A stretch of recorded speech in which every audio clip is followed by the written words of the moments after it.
at maasikaso nila, making us feel right at home even if we just met. View. At sobrang mabangin siya. Ayan o, diba? Camera, hindi siya ma-on talaga. So, hindi ko maintindihan bakit eh. May ahas. So, hindi na kayanan ng gas ko, kaya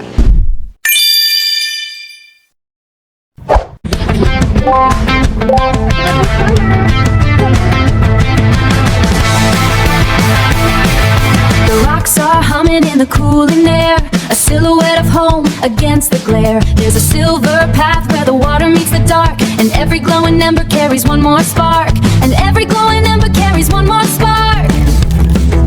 It's Asgaby, the name written in the red and blue. Home to you. It's Asgaby. Smoke is rising through the pines, a map of shadows and forgotten light, the lights of any distant town.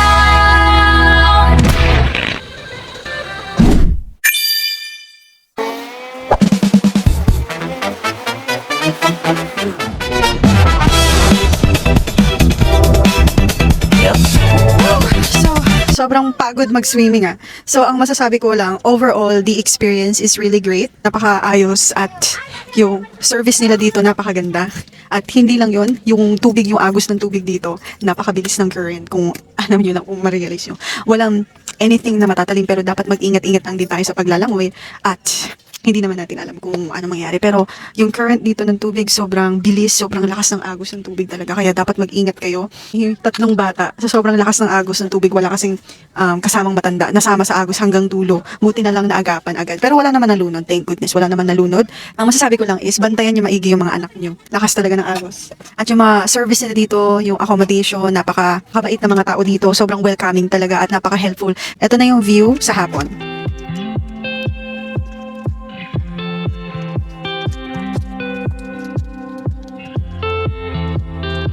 Masasabi ko, maganda yung experience. Pangit lang yung simula. Dahil nga, hindi ko din kasi inaakala na sobrang haba. Mga bato-bato dito. Pero so far, the experience is good. I can rate this 9 out of 10 for me, personally.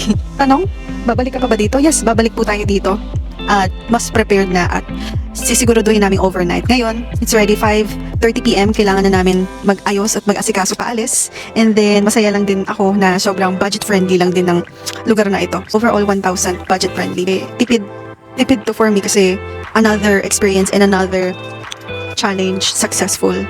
Ito para sa akin kasi sobrang layo nito sa Bulacan or sa North Caloocan na normally na tinitirahan ko. And medyo malapit sa Taguig. Let's say 3 to 4 hours halos nung hindi pa kami nag-stop over pag dire-diretso, pero nag-stop over kami 4 hours halos yung nakuha namin sa bill.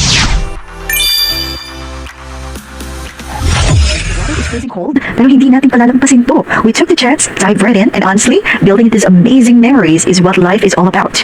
Pero, alam nyo kung ano ang isa sa pinaka-the best part ng trip na to?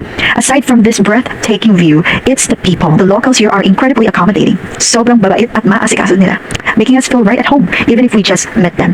Sadly, all good things must come to a pause. Gustuin man namin mag-overnight, we honestly aren't prepared, and we can't afford it as of the moment. Kailangan na nating umalis before it gets super dark, but hear me out. We are definitely coming back. Hindi man bukas, hindi man sa Makalawa, but soon. Hopefully, very soon. Hanggang sa muli, Agus River. Don't forget to see me again. Babalik bukas na po agad. So for this part, fam, tinanay ko talagang i-drive siya, as in. Ngunit hindi talaga kinain ng pawis ko makaahon sa mga bato-bato. Like I said earlier, fam, you really need to think twice before going here. Baka kasi, mamaya, hindi na kayo makaalis at mas na kayo sa gitna. Buti na lang talaga may mga kasama ko. Ang ending, umangkas muna ako. Habang yung isa sa kasamahan ko, ang nagdala ng motor ko paahon. Shout out sa mga tagapagligtas ko. Now, I know a lot of you are curious. Sino nga ba itong mga kasama namin? Well, secret. Ayaw daw nila magpakita sa camera dahil hindi pa daw sila legal. Both sa family nila, pinapanood ng family nga ang vlog ko. At yung dalawa ko pang kasama, ayaw daw mahuli ng mga gulang or manager sila na tumatakas sa work. For saglit ang gala, kasama ko. Alam kasi nila na masyado akong adventurous. Baka mag-grounded sila for life. Your secrets are safe with me, fam. Anyway, before I forget, a quick tip. May mga tindahan naman dito sa paligid-ligid. So, you don't have to worry about a thing. Hindi kayo mahihirapan sa pagkain at tubig nyo dito. Very accessible. Guys, nakakamiss na agad ang Agus River. Kahit hindi pa ako nakakalayo. Di bale, may next time pa naman. And I am definitely looking forward to it. See you on our next adventure, fam. Papasok ko na sa loob si DJI and then update ko na lang kayo pag-uwi and sa mangyayari sa biyahe. So, bye-bye!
So, dito muna kami nag-stop over kasi ang ganda ng view kanina ng sunset.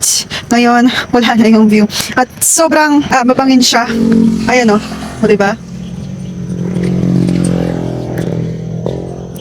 Grabe, ang ganda talaga. Isa sa benefits kung saan ka pumupunta is nakikita mo yung nature na parang relaxation siya sa isip mo. Ibang klase talaga pag habang bata ka pa nagiging adventurous or explore. Kahit hanggang dito lang, na tingin ng iba, lapit lang yan.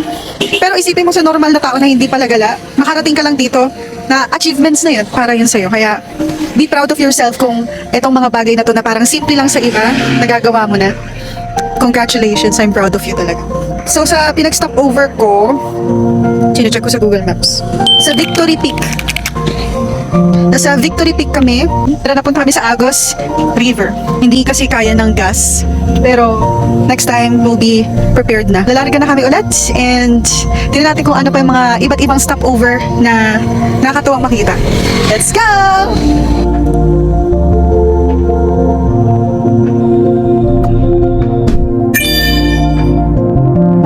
Hi fam! Good evening! So, nandito tayo ngayon sa Santa Maria, Laguna.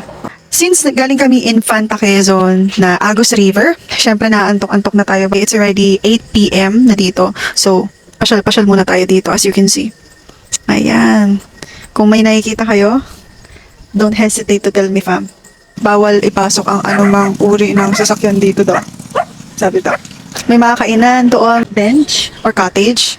Tapos ayan, ito yung highway na banda. At sobrang dilim dito guys, nakakatakot as you can see.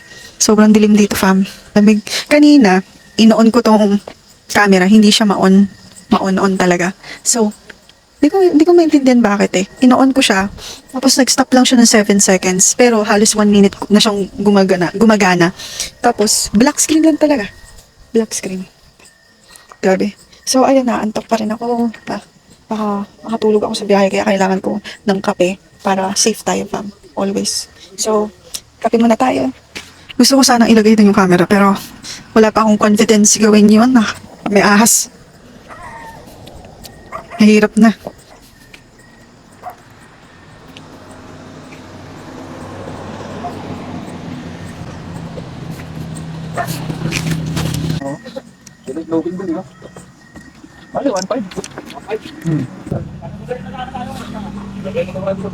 Saan daw sila galing?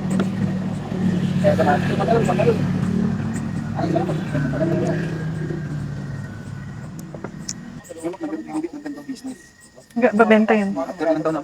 Amen. Nung dyan ka pumunta, nandito yung hangin. Nandito. Quick update lang fam, sobrang antok na ako sa biyahe as in bumagsak na yung mga mata ko. And guys, we all know it's a super bad idea and delikado ipilit mag-drive pag inaantok na. Please, huwag niyong gagayahin. Kaya nag-request ako ng emergency stopover dito sa Santa Maria Laguna View Deck. Kailangan talaga natin ng mainit na kape. Not just me, but the whole squad is getting sleepy na rin. Taking a rest for a bit is definitely the safest move right now.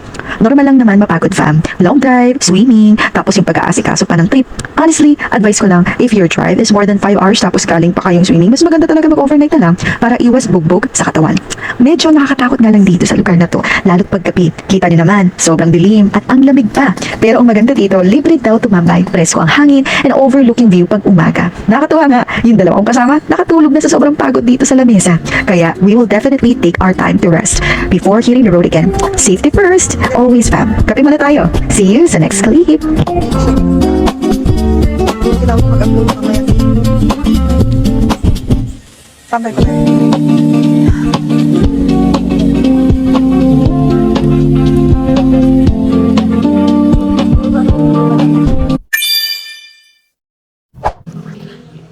Okay, I'm back ulit fam.